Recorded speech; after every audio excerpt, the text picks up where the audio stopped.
Здравейте! Днес ще ви покажа как се взема размер на пръстен, понеже доста хора не знаят как да си разберат какъв е точният размер и имаме много запитвания как да си вземем размер на пръста.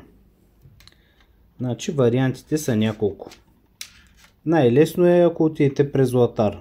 Принцип е безплатно да ви вземат размер. Там с халкичка се измерва точно какъв е размера на пръста. Другият вариант е да измерите диаметъра на пръстена. Ако имате ваш пръстен, мерите вътрешния диаметър от страна до страна.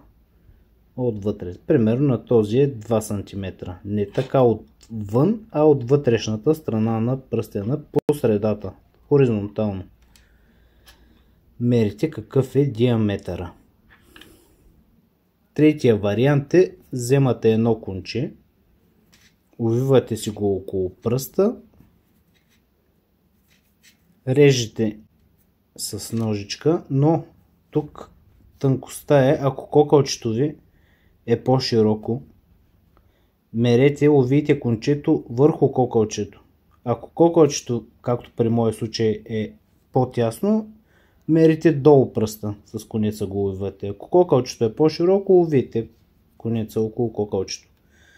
След това, след като сте го увили, режете кончето и си го налагате на сантиметър. Примерно за това е 60 размер. Объркващото е, че има много стандарти за размерите. Българските, примерно това е 60 размер, 2 см диаметър. От американските е 10 размер, от европейските е 20. А реално е едно и също. 10 размер американски стандарт, 20 размер европейски и 60 български са абсолютно едно и също. 2 см диаметър.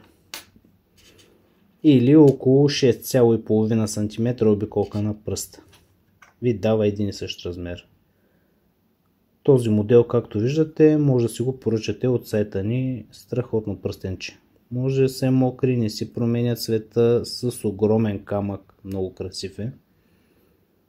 На изключително ниска цена. Сайта ни е zlatobalgaria.bg.